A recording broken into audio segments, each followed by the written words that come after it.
but Sunday was behind bars, facing charges of premeditated and first-degree murder with a firearm after being accused of killing GIRLALA. Hello? Yeah, Hello? This is 911. Stay on the phone with me, okay? Yes, hello? This is 911. Hello? This is 911. Get here! Hurry up and get here! Who's calling me? Hurry up and get here! Stay on the line with me. I need you to stay on the line with me, okay? Please. Tell me that. Please. On the way. I need you to stay on the line with me, okay? Stay on All the right. line. Do not disconnect. Are you able to give me a good address? Stay on the line with me, okay? All right. They're coming as quickly as they can, okay? They're coming. They're on the way. Me and you talking is not delaying them. Stay on the phone with me. Stay on the line with me. Broward County Sheriff's Office says around 7 p.m. Friday night at the 3300 block of Northwest 37th Street in Lauderdale Lakes, they found GIRLALA in the front passenger seat of a car with multiple gunshot wounds. NBC6 obtained this exclusive video showing White Jr. stepping out of his car, going to the passenger side and putting GIRLALA back in the... I ain't attending no funeral with my son that God gave to me as a boy in no wig. A father refuses to walk into a funeral home. His child is inside, lying in a casket, surrounded by flowers and mourners. But he won't go in, not because he doesn't care, not because he isn't grieving, but because of what his child is wearing. This is the story of GIRLALA, a 21-year-old with a smile that could light up a room and a TikTok following of over 263,000 people who loved watching her transform hair into art. Maurice Jaden Harrison was the name on her birth certificate, but to the world, to her followers, to everyone who mattered, she was GIRLALA, a transgender woman living her truth, one post at a time. But behind the makeup tutorials and the laughter, there was something else, a boyfriend, Shinoid White, and a relationship that was slowly killing her. She posted about it. She let the world see the bruises, hear the arguments, watch the cycle of abuse play out in real time on social media. Her followers begged her to leave. Her friends warned her. But leaving an abuser isn't as simple as walking out the door.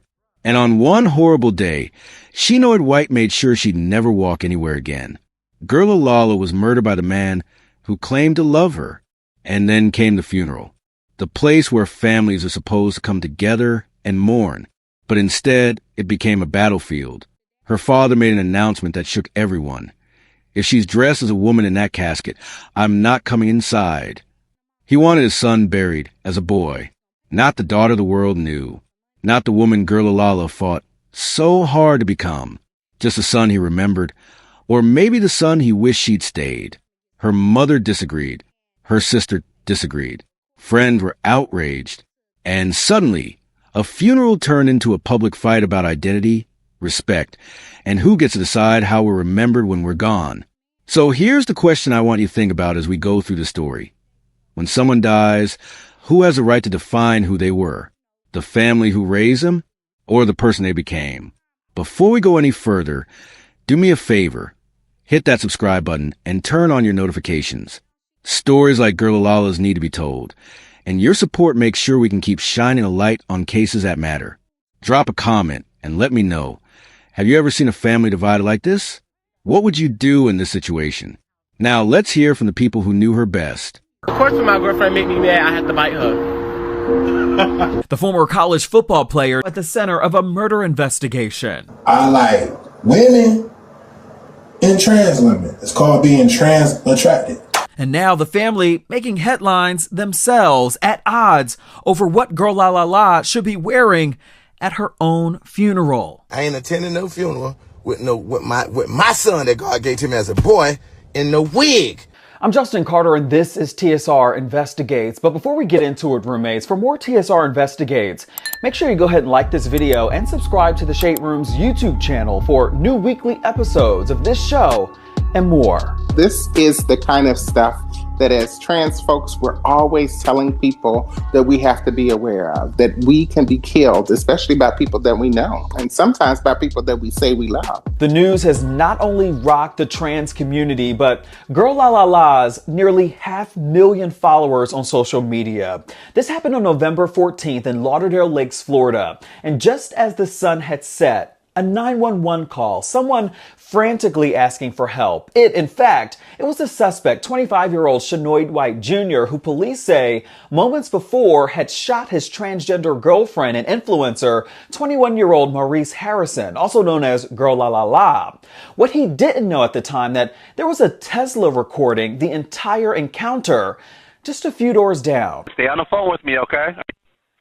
Yes, hello. This is not. Hello. This is not. Get here. Hurry up and get here. Who's calling me? Hurry up and get here. Stay on the line with me. I need you to stay on the line with me, okay? By this point, the damage had already been done. You can hear someone even moaning in the background. Yes, I don't know the address, bro. Just check. Just check, please. Okay, tell me exactly what happened. According to court records, Shanoid White Jr. told investigators he got into an argument with GIRLALA and there was a fight in his car over a gun that he had. But video from a neighbor's Tesla appears to show White get out of the car with the gun in his hand as he races over to the passenger side. And if you look close, GIRLALA, her limp body slumps outside of the door.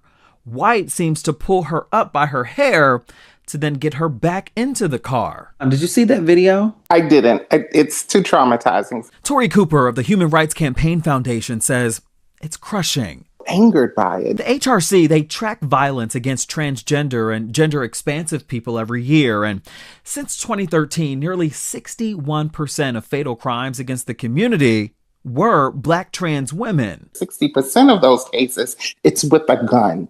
And it's also by someone, like I said earlier, someone that we know. There's been this belief by a lot of people who aren't trans, that trans people don't hold any power, that we're not worth protecting. Hi.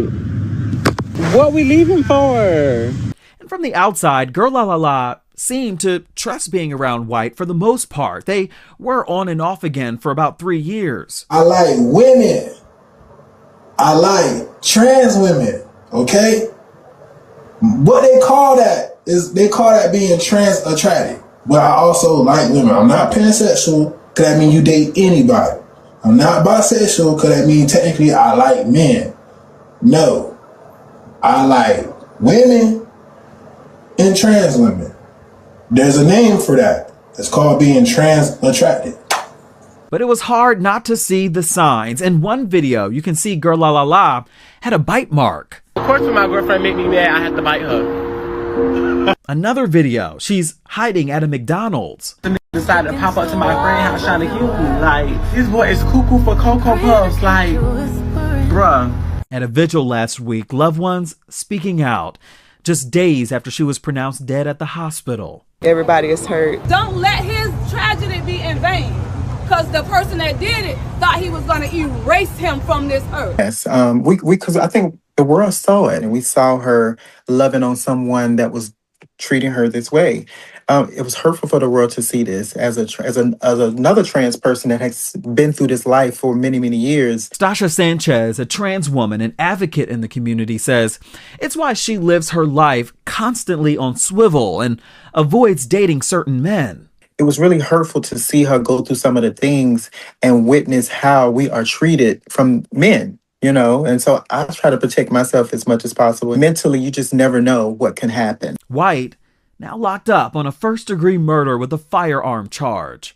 2 families grieving, one having to now plan a funeral. A funeral that's also got the internet divided after GIRLALA's dad spoke out over the weekend. Y'all want to put the man in the wig.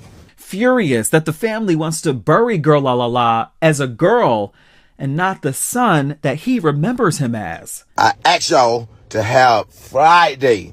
I'm going to get a word, GIRLALA, whatever y'all want, GIRLALA. I don't know him as that. I ain't taking that from his followers, from his crowd, none of that. Y'all can have that. Put him in the wig. The viewing is open for the public. Come see him. I ain't taking the opportunity from y'all. I don't want none of his followers, likes, none of that. The funeral Saturday. Put my son in the pot smoke, braids with a sharp tape, or an afro for the last time. I ain't attending no funeral with my son that God gave to me as a boy in no wig. GIRLALA's mother and relatives fighting back on social media, suggesting that her father was never in her life to begin with, so he should have no say. Quote, This expletive ain't about no expletive clout. My baby knew what she wanted and made her own decision and still came to the Lord's house as that. Yes, you birthed a son, but my baby made her own decisions. All I'm doing is honoring them. This is not about satisfying me nor you. It's about her. So that's what happened. You heard it from the people who were there, who loved her, who tried to protect her, and who are now left picking up the pieces of a tragedy that never should have happened. Let's talk about what this all means. GIRLALA's funeral did happen. Despite the threats, despite the arguments, despite the ultimatum, she was laid to rest. But the question of how she was dressed, whether her father attended, and what that moment looked like for the family remains wrapped in pain and privacy. What we do know is this. Even in death, GIRLALA couldn't escape the battle for acceptance. And that tells us something important. Domestic violence is already one of the most dangerous situations anyone can face. But when you add the layers of being transgender, of being young, of being visible on social media where your pain becomes entertainment for some and concern for others, it gets even more complicated. GIRLALA showed the world her abuse. She didn't hide it. And still, she couldn't escape it. So, what do we do with that? How do we, as viewers, as community members, as human beings, how do we respond when we see someone crying out for help online? Do we scroll past? Do we leave a comment and think we've done our part? Or do we actually intervene? Here's the hard truth. Intervention is messy. It's uncomfortable. And sometimes, even when you do everything right, the outcome is still tragic. But that doesn't mean we stop trying. If you see someone posting about abuse, reach out privately. Offer resources. Don't just comment, leave him, or you deserve better. Help them make a plan. Connect them with organizations that specialize in helping people escape dangerous relationships safely. Because leaving is often the most dangerous time. Now let's talk about the other side of the story. The father who couldn't bury his child the way she lived. I'm not here to villainize grief. Losing a child is unimaginable, and everyone processes that pain differently. GIRLALA's father lost someone he loved, and his beliefs, his worldview, his understanding of who his child was. Those things clashed violently with who GIRLALA had become. That's real. That's painful for him too. But here's what I want you to consider. Love isn't about molding someone into who you want them to be. It's about accepting who they are, even when it's hard, even when it challenges you, even when it doesn't fit your expectations. GIRLALA spent her life fighting to be seen. She fought to be recognized as a woman. She fought to build a platform where she could express herself. She fought to survive an abusive relationship. And in the end, she even had to fight for the right to be buried as herself. That's exhausting. That's heartbreaking. And it's a reality that too many transgender people face, even beyond the grave. So let me ask you this, and I really want to hear from you in the comments. Do you think a person's identity should be honored after they die, even if their family disagrees? Where's the line between respecting the deceased and respecting the family's beliefs? Drop your thoughts below. I read every single comment, and I want to know where you stand on this. Shenoid White, the man who took GIRLALA's life, is facing justice. The legal system is working through his case, and we can only hope that accountability is served. But no conviction will bring her back. No sentence will undo the violence she endured or the family conflict that followed her death.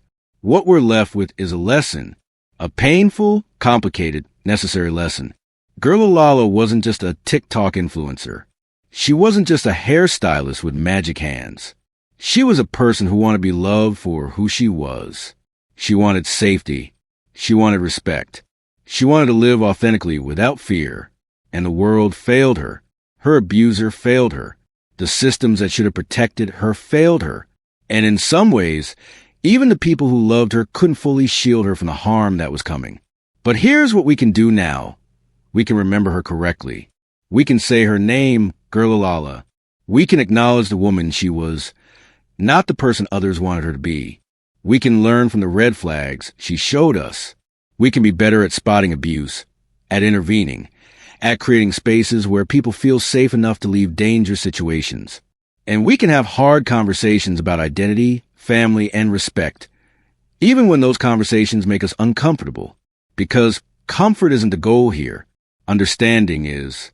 Change is. GIRLALA's story doesn't end with her death. It continues every time someone chooses to see people for who they truly are. Every time someone speaks up about abuse instead of scrolling past. Every time a family chooses acceptance over rejection. If this story moved you, if it made you think, if it made you feel something, do me a favor. Hit that like button. Share this video. Hit that subscribe, because every victim deserves to have their story told with dignity and truth. Tell me in the comments, what's the one thing you're taking away from GIRLALA's story? What will you do differently after hearing this? Rest in power, GIRLALA. You deserved so much better, and we'll make sure your story isn't forgotten. Thank you for watching. I'll see you in the next one.